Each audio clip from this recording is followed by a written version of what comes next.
No, আজকে আমরা মায়াবাদী সন্ন্যাসী প্রকাশানন্দ সরস্বতী কীভাবে মহাপ্রভুর চরণে তার ভক্তসহ আত্মসমর্পণ করলেন সেই লীলাটা জানতে পারবো। এই লীলাটা বৈষ্ণবদের জন্য এবং পারমার্থিক পথে এই উন্নতিকারী মানুষদের জন্য অবশ্যই গ্রহণযোগ্যনীয়, কারণ তারা এর ফলে বুঝতে পারবে যে প্রকৃত পরমার্থবাদ বা প্রকৃত ভগবানকে কীভাবে চিনে নিতে হয়। তারপর শ্রীচৈতন্য মহাপ্রভুর ভক্তরা এক মহাসভার আয়োজন করেছিলেন। কখন? যখন প্রকাশানন্দ সরস্বতীর কাছ থেকে যে ব্যক্তি ছিল, সে প্রকাশানন্দ সরস্বতীর কাছে এসে বলল যে চৈতন্য নামক, কৃষ্ণ চৈতন্য নামক একজন মহা সমারোহে কৃষ্ণ নাম করছেন। কিন্তু প্রকাশানন্দ সরস্বতী কিন্তু কৃষ্ণ নামটা উচ্চারণ করলেন না, বললেন চৈতন্য। আচ্ছা আচ্ছা, কিন্তু ও তো ভণ্ড। সাধুরা যে বেদান্তবিদরা, তারা কখনো এরকম নাচ গান করেন না। তখন সেই লোকটা আশ্চর্য হলো যে এই লোকটা একবারও কিন্তু কৃষ্ণ নাম উচ্চারণ করলেন না। তারপরে সে মহাপ্রভুর কাছে গিয়ে বলল, মহাপ্রভু এই হয়েছে। তখন মহাপ্রভু হেসে বললেন, যারা মায়াবাদী তারা ভগবানের এই গুহ্যতম নামটি কখনোই উচ্চারণ করে না। কৃষ্ণ নামটি ভাববেন না কোনো হেলাফেলার নাম। কৃষ্ণ নামটা হচ্ছে ভগবানের দিব্য এবং গুহ্যতম নাম। যেমন আমার নাম অফিসিয়ালি দেবপ্রিয়, কিন্তু আমার একটা বাড়ির ডাকনাম আছে সোনা। তো তেমনই ভগবানেরও অফিসিয়াল নাম হচ্ছেন বিষ্ণু বা নারায়ণ। কিন্তু যখন তিনি ভক্তের সাথে লীলা আস্বাদন করেন কিংবা কারোর বাৎসল্য রূপ আস্বাদন করেন, মানে মাথা যশোদার করে, তখন তিনি তার গুহ্যতম নাম নিয়ে প্রকাশ করেন, কৃষ্ণ। এই নামটা এত মিষ্টি যে আপনারা কল্পনাও করতে পারবেন না। এটি ভগবানের অতি প্রিয় গুহ্যতম নাম। হ্যাঁ, যেমনভাবে আমাকে কেউ দেবপ্রিয় বলে ডাকলে আমি খুশি হই, কিন্তু যখন আমাকে কেউ সোনা বলে ডাকে তখন আমি একটা বিশেষ আনন্দ অনুভব করি, কারণ এই ডাকনামটা আমার মা আমাকে ডাকে, আমার অতি প্রিয়জনরা আমাকে ডাকে। তেমনভাবেই ভগবানকে নারায়ণ বা বিষ্ণু বলে ডাকলে ভগবান খুশি হন, কেন খুশি হবেন না? কিন্তু যখন কেউ তার গুহ্যতম নাম, প্রিয় নাম কৃষ্ণ বলে একবার ডাকে, তখন তিনি এত খুশি হন যে কী বলবো, আপনারা কল্পনা করতে পারবেন না তিনি কত খুশি হন কৃষ্ণ কৃষ্ণ কৃষ্ণ কৃষ্ণ কৃষ্ণ নামে।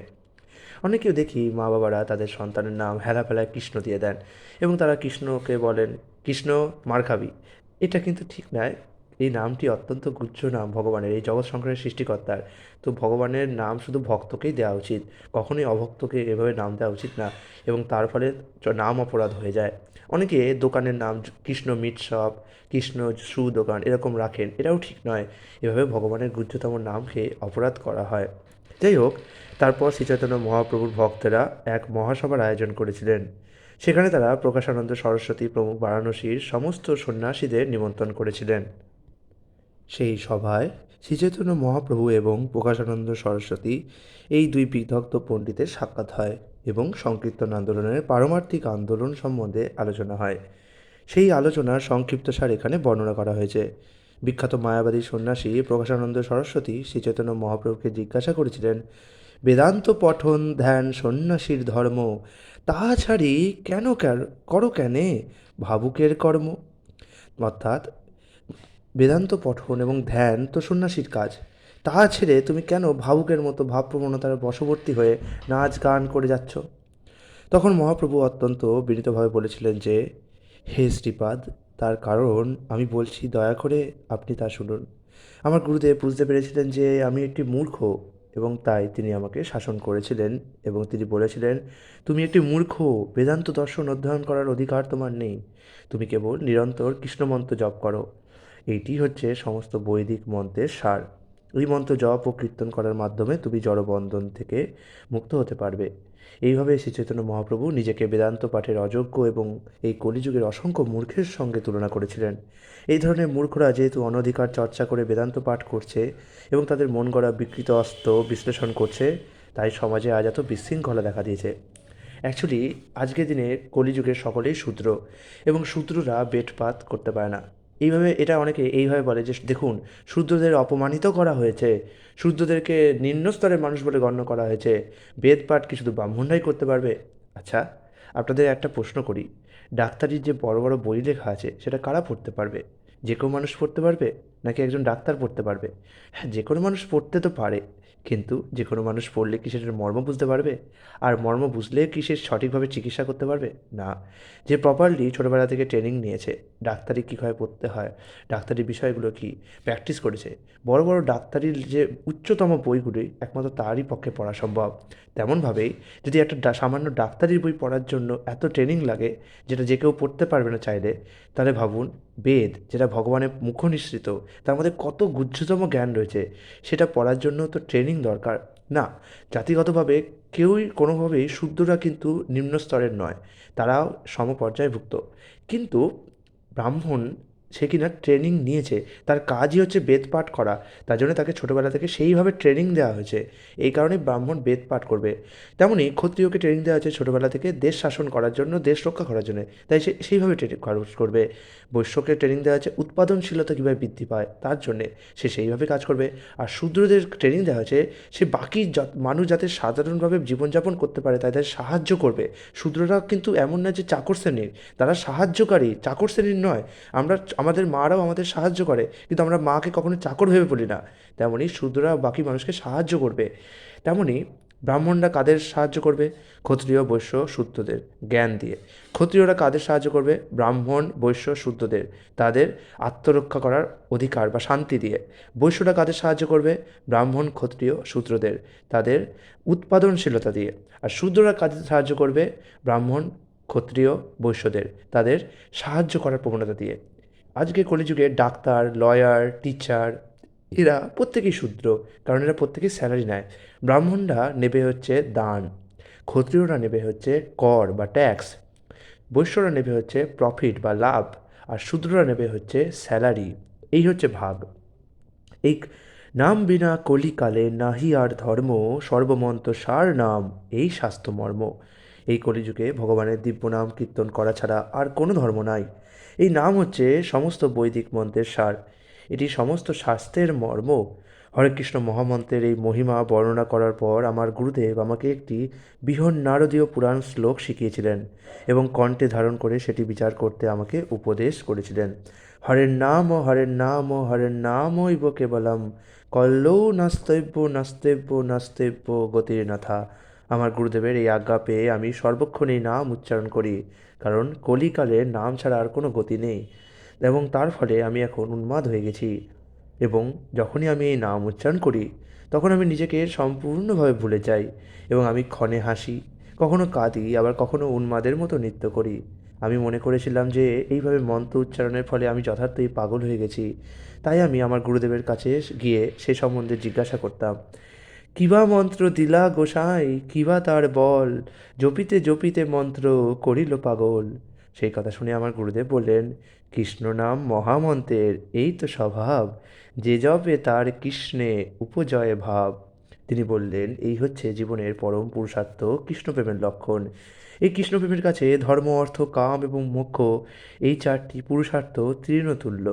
ভগবত প্রেম মুক্তির উপরের বিষয়, তাই তাকে বলা হয় পঞ্চম পুরুষার্থ। ভগবান শ্রীকৃষ্ণের দিব্য নাম উচ্চারণ করার ফলে কৃষ্ণপ্রেমের উদয় হয়। আর তোমার হৃদয়ে যে সেই প্রেমের উদয় হয়েছে তা তোমার বহু ভাগ্যের ফল। আপনারা ভাববেন না কৃষ্ণের নাম গাইতে পারছেন সেটা আপনি চেয়েছেন বলে, না, তিনি চেয়েছেন বলে। কৃষ্ণ যদি না চায়, জীবের সাধ্যই নেই কৃষ্ণ নাম করার। আপনারা এমন আসরিক দেশ দেখবেন, বিশেষত সাউথ কোরিয়া, বিশেষত থাইল্যান্ড, যেখানে রূপ, রস, তারপরে মাংস ইত্যাদি নিয়েই মানুষ মজে আছে। তাদের কাছে কৃষ্ণ নাম, কৃষ্ণের যে রূপ, লীলা, গুণ, এগুলো কিচ্ছু আর না। তারা একটাই জিনিস জানে, রূপ আর খাদ্য, এই ব্যাপার ছাড়া আর কিচ্ছু জানে না, আর মৈথুন অবশ্যই। যাই হোক, শ্রীচৈতন্য মহাপ্রভুর কাছে সেই কথা শুনে মায়াবাদী সন্ন্যাসীরা তাকে জিজ্ঞাসা করেছিলেন, হরে কৃষ্ণ মহামন্ত্র কীর্তন করার সঙ্গে সঙ্গে বেদান্ত অধ্যয়ন করতে ক্ষতি কী? মানে প্রকাশানন্দ সরস্বতী জানতে চান, ঠিক আছে নাম করতে পারি, তাতে বেদান্ত কেন পাঠ করব না? প্রকাশানন্দ সরস্বতী জানতেন যে শ্রীচৈতন্য মহাপ্রভু পূর্বে নবদ্বীপে তার পাণ্ডিত্যের জন্য নিমাই পণ্ডিত নামে প্রসিদ্ধ ছিলেন, এবং তিনি যে নিজেকে মহামূর্খ বলে ঘোষণা করছেন তার নিশ্চয়ই কোনো নিগূঢ় অর্থ রয়েছে। তার কাছ থেকে এই প্রশ্ন শুনে শ্রীচৈতন্য মহাপ্রভু মৃদু হেসে বললেন, আপনারা যদি দুঃখ না পান তাহলে আমি আপনাদের এই প্রশ্নের উত্তর দেব। সে কথা শুনে সমস্ত সন্ন্যাসীরা বললেন, তোমার বচন শুনি জুড়ায় শ্রবণ, তোমার মাধুরী দেখি জুড়ায় নয়ন, তোমার প্রভাবে সবার আনন্দিত মন, কভু অঙ্গ অসংগত নহে তোমার বচন। তখন শ্রী চৈতন্য মহাপ্রভু বললেন, বেদান্ত সূত্র হচ্ছে পরমেশ্বর ভগবানের মুখ নিঃসৃত বাণী। তাতে ভ্রম, প্রমাদ, বিপ্রলিপ্সা এবং করুণাপাটব এই সমস্ত দোষগুলি নেই। ভ্রম মানে হচ্ছে ভুল করা, ভ্রম ভ্রম সরি ভুল করা, ভ্রম মানে হচ্ছে মায়ায় পতিত হওয়া, মানে দড়ি দেখে সাপ মনে করা। প্রমাদ মানে হচ্ছে ভুল করা, সাপ দেখে আতঙ্কিত হওয়া। বিপ্রলিপ্সা, বিপ্রলিপ্সা মানে হচ্ছে মানুষকে প্রতারণা করার যে প্রবণতা আছে। আর করুণা পাঠব, এই সমস্ত দোষগুলি কিন্তু ভগবানের মধ্যে নেই। উপনিষদ বাণী বেদান্ত সূত্রে ব্যক্ত হয়েছে এবং তাই হচ্ছে বেদান্ত সূত্রের মৌলিক অর্থ। শ্রীপাদ শঙ্করাচার্য তার যে গৌণ অর্থ বিশ্লেষণ করেছেন তার সঙ্গে সূত্রের কোনো সম্পর্ক নাই, তাই তা শ্রবণ করলে সর্বনাশ হয়। এবার আপনারা একটু বিভ্রান্ত হয়ে গেছেন, মুখ্য অর্থ আর গৌণ অর্থ কী। যেমন মা শিশুটিকে মারলেন, এর মুখ্য অর্থ যদি আপনি ধরেন তার মানে দাঁড়ায় হচ্ছে মা শিশুটিকে হত্যা করলেন, মানে সরাসরি অর্থ ধরলে দাঁড়ায় মা শিশুটিকে হত্যা করলেন। কিন্তু না, যারা প্রকৃতভাবে জানেন যে মা কখনোই শিশুকে হত্যা করতে পারে না, তারা কিন্তু এর মুখ্য অর্থ নেবে না। তার যে একটা আলাদা অর্থ আছে, সেকেন্ডারি মিনিং, গৌণ অর্থ, অর্থাৎ মা শিশুটিকে আদর করলেন, বা এটাও মারাটাও একটা আদরেরই লক্ষণ। মা শিশুটিকে আদর করে শাসন করার জন্য মারলেন। তো কিছু কিছু ক্ষেত্রে আমাদের মুখ্য অর্থ ধরতে হয়, যেমন রাজা শত্রুকে মারলেন, মানে এখানে কিন্তু আমাকে এটা ধরতে হবে না রাজা শত্রুকে আদর করলেন, সেটা গৌণ অর্থ, ভুল হয়ে যাবে। এখানে মুখ্য অর্থ ধরতে হবে। রাজা শত্রুটিকে মারলেন মানে রাজা শত্রুটিকে মারলেনই, মানে হত্যা করলেনই। কিন্তু মা শিশুটিকে মারলেন মানে কিন্তু মা শিশুটিকে হত্যা করলেন না, মা শিশুটিকে আদর করে শাসন করলেন। তাই শ্রীপাদ শঙ্করাচার্য বেদের যে অর্থ বিশ্লেষণ করেছেন তিনি শুধু এর গৌণ অর্থ, সেকেন্ডারি মিনিং বিশ্লেষণ করেছে। কিন্তু না, বেদের একটা মুখ্য মানে যেটা বোঝা যাচ্ছে সেটাই আছে। বেদে যদি বলা হয়েছে যে এই করতে হবে, তার মানে এই করতে হবে, এর কোনো আবার সেকেন্ডারি মিনিং হয় না যে না কুরুক্ষেত্র মানে তো আমাদের দেহ, আর দেহ মানে কুরুক্ষেত্র, মানে কুরুক্ষেত্র, কুরুক্ষেত্রের যুদ্ধে এটা হয়েছে, শ্রীকৃষ্ণ অর্জুনকে এটা বলেছে, এটাই সঠিকত্ব। এর কোনো গৌণ অর্থ পাওয়া যাবে না যে কুরুক্ষেত্র আমাদের দেহ, শ্রীকৃষ্ণ তো হচ্ছে আমাদের মন, শ্রীকৃষ্ণ তো হচ্ছে আমাদের পরমাত্মা, অর্জুন হচ্ছে আমাদের মন, রথ হচ্ছে আমাদের বুদ্ধি, এইভাবে। আর 5টি ঘোড়া হচ্ছে, ঘোড়াগুলি হচ্ছে ইন্দ্রিয়, না এইভাবে গৌণ অর্থ করা যাবে না। সেটা ধরে নিতে হবে যে কুরুক্ষেত্র বলে জায়গা আছে, সেখানে শ্রীকৃষ্ণ মানে পরমেশ্বর এসেছেন, তিনি রথে উপবিষ্ট অর্জুনকে গীতা শোনাচ্ছেন।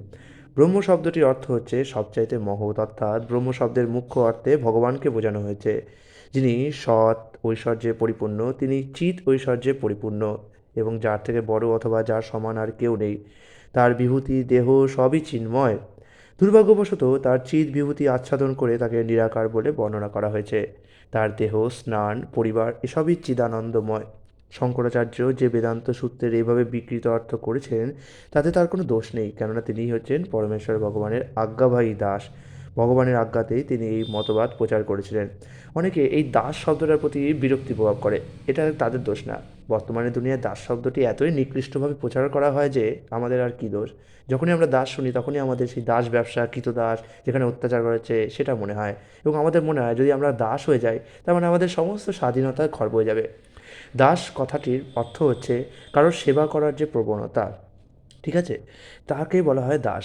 যেমন উদাহরণ হিসাবে আপনার যে ইন্দ্রিয়গুলি, সেটি হয় আপনি তার দাস হতে পারেন, বা যাকে বলা হয় গোদাস, অথবা আপনি তার স্বামী হতে পারেন, অর্থাৎ গোস্বামী। যদি আপনার মন, বুদ্ধি, অহংকার তার দ্বারা আপনি চালিত হন, মন যা চাইছে তা আপনি করেন, বুদ্ধি যেটা বলছে সেটাই আপনি করেন, অহংকার যেটা বলছে সেটাই আপনি করেন, তাহলে আপনি আপনার ইন্দ্রিয়ের দ্বারা পরিচালিত, অর্থাৎ ইন্দ্রিয়ের দাস। আর যদি আপনি আপনার মনের বা ইন্দ্রিয়ের স্বামী হতে চান, তখন আপনাকে কী করতে হবে, শ্রীকৃষ্ণের চরণে আত্মসমর্পণ করতে হবে। কারণ মানুষ স্বভাবতইভাবে দাসপ্রবণ। আমরা, যদিও এটা খারাপ লাগতে পারে কিন্তু সত্যি কথা এটাই, আমাদের মধ্যে স্বাভাবিকভাবে দাসত্ব করার প্রবণতা রয়েছে। হয় আমরা নিজেদের ইন্দ্রিয়ের দাসত্ব করতে পারি, আর যদি আমরা ইন্দ্রিয়ের দাসত্ব করি তাহলে আমরা হয় কোনো স্বামীর দাসত্ব করি, স্ত্রী স্বামীর দাসত্ব করছে, স্বামী স্ত্রীর দাসত্ব করছে, সন্তান মাতার দাসত্ব করছে, মাতা সন্তানের দাসত্ব করছে। তেমনভাবে আমরা কোনো সরকারের দাসত্ব করছি, আবার সরকার আমাদের দাসত্ব করছে। তো দাসত্ব করাটা আমাদের স্বাভাবিকভাবে, একে অপরের দাসত্ব করেই আমরা এই সংসার টিকিয়ে রেখেছি। তো যদি কেউ ইন্দ্রিয়ের দাসত্ব স্বীকার না করতে চায় তাহলে তাকে অবশ্যই এই দাসত্বটাকে অন্য কোনো ভালো উচ্চতর পরম পুরুষের কাছে স্বীকার করতে হবে, অর্থাৎ শ্রীকৃষ্ণের কাছে। ইন্দ্রিয়ের দাসত্ব থেকে মুক্তি পেতে গেলে শ্রীকৃষ্ণের কাছে দাসরূপে আত্মসমর্পণ করতেই হবে, শ্রীকৃষ্ণের সেবা করতেই হবে, না হলে ইন্দ্রিয় দাসত্ব থেকে মুক্তি হবে না। আপনি বলতে পারেন না আমি ইন্দ্রিয় দাসত্ব করব না, আমি স্বাধীন থাকবো না, আপনি সেটা কখনোই হতে পারবেন না। দাসত্ব আপনাকে করতেই হবে। তাকে আপনি যে এবার ভালো কাজে লাগাবেন না খারাপ কাজে লাগাবেন সেটা আপনার মধ্যে আছে। কোথায় ছিলাম আমরা? হুম। ভগবানের আজ্ঞাতে তিনি এই মতবাদ প্রচার করেছিলেন, কিন্তু এই মতবাদ যে শ্রবণ করে তার সর্বনাশ হয়, কেননা পরমেশ্বর ভগবানের দেহটি প্রাকৃত বলে মনে করাটি সবচাইতে গর্হিত অপরাধ। জগন্নাথ পুরীতে তিনি সার্বভৌম ভট্টাচার্যকে সে কথা বলেছিলেন। সে কথায় তিনি তাদেরকে বললেন এবং তার প্রবল যুক্তির কাছে বেদান্ত সূত্রের মায়াবাদ ভাষ্য সম্পূর্ণভাবে বিধ্বস্ত হলো। সেখানকার সমস্ত সন্ন্যাসীরা শ্রী চৈতন্য মহাপ্রভুকে স্বয়ং ভগবান বলে চিনতে পেরে অত্যন্ত বিনীতভাবে বললেন, বেদময় মূর্তি তুমি, সাক্ষাৎ নারায়ণ, ক্ষম অপরাধ পূর্বে যে কইলু নিন্দন। এখানে অবশ্য সংক্ষেপে এটা বলা হয়েছে।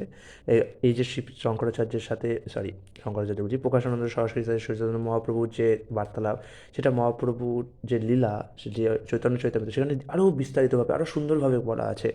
সমস্ত সন্ন্যাসীরা তখন কৃষ্ণ ভক্তে পরিণত হলেন এবং তারা নিরন্তর পরমেশ্বর ভগবান শ্রীকৃষ্ণের নাম গ্রহণ করতে লাগলেন। তারপর তারা শ্রীচৈতন্য মহাপ্রভুকে মাঝখানে বসিয়ে ভগবানের প্রসাদ গ্রহণ করলেন। এইভাবে মায়াবাদী সন্ন্যাসীদের আত্মসাৎ করার ফলে বারাণসীতে শ্রীচৈতন্য মহাপ্রভুর জনপ্রিয়তা অত্যন্ত বৃদ্ধি পেল এবং হাজার হাজার মানুষ তাকে দর্শন করবার জন্য আসতে লাগলো। এইভাবে শ্রীচৈতন্য মহাপ্রভু অন্য সমস্ত আধ্যাত্মিক মতবাদকে পরাস্ত করে ভাগবত ধর্মের সর্বশ্রেষ্ঠত্ব প্রতিষ্ঠা করলেন। তারপর বারাণসীতে সকলেই সংকীর্তনের অপ্রাকৃত আনন্দে নিমজ্জিত হলেন। হরে কৃষ্ণ।